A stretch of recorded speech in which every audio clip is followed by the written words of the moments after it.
What is the best blood pressure if you're over the age of 60? If you want to know right away, I'm going to tell you it's this. It's 119/79. This way I'm not wasting your time. I'm not letting you wait till the end of the video in order to find out. So that is the blood pressure according to the American Heart Association, Harvard Medical School, the American College of Cardiology, as well as the National Institutes of Health. So if you have a TikTok attention span, then you're done with the video. But if you want to know the details and some very fascinating information about this subject, then stick around. But firstly, why is there so much confusion about what normal blood pressure should be when we're older? There are three primary reasons. The first is because there's so much information on the internet that some of the old information is still on the internet. The second reason is because doctors, clinicians, really don't all agree. There are some doctors that question the validity of some of the research done by pharmaceutical companies that have a vested interest in lowering the numbers so low that literally no one can pass a blood pressure test and you're gonna walk out with a blood pressure medication. Number three, there is some conflicting information as to what normal blood pressure should be as we age. Is it something that we should allow to occur to a certain degree? And some of that research that's been done is still in the early stages. And so when coming up with guidelines for blood pressure management, very often that research is kind of pushed to the side and ignored.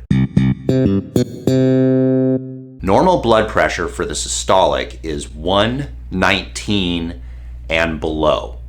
Anything below 119 and including 119 is considered normal blood pressure.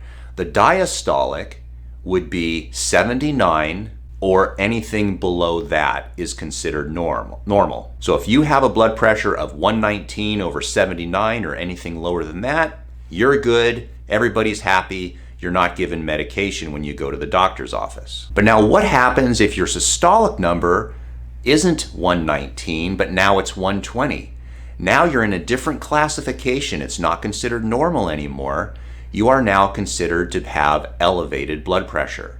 And the range for this, for the systolic number, is 120 to 129 for the first number. For the diastolic, the number will stay below 79 or including 79. So the American Heart Association, the American College of Cardiology, Harvard Medical School, and the National Institutes of Health all agree that if a person has a blood pressure between 120 and 129 for the systolic and less than 79 or less than 80, then that is considered elevated blood pressure. What happens if your systolic number goes above 129 and is now 130 or 130 to 139? Then you are considered to have stage 1 hypertension, even if your diastolic stays below 80.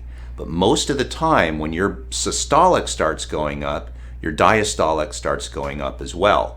So now in stage 1 hypertension, the diastolic can be anywhere between the number 80 and 89. In addition to that, if your systolic is, let's say, 119, but your diastolic is 89, you're still considered to have stage 1 hypertension. Also, if your blood pressure is, let's say, 138/79, you're still considered to have stage 1 hypertension. So far what we've covered is what normal blood pressure is, what elevated blood pressure is, what stage 1 hypertension is, now stage 2. In stage 2, if your systolic number is 140 or above, you're considered to be in stage 2 hypertension. Also, if the diastolic is above 90, then you're also considered to have stage 2 hypertension. If you had 140/79,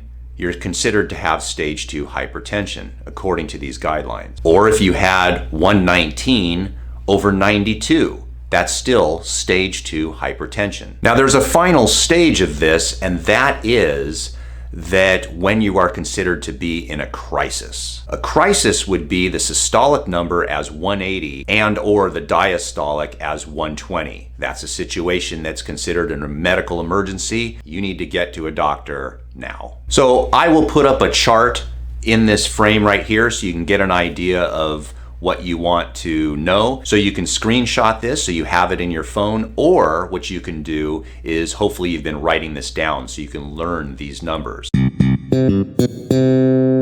Is there any validity as to just allowing the blood pressure to be a little higher than what these guidelines are? Then watch this video right here. It's going to fascinate you because it really answers a lot of these very important questions.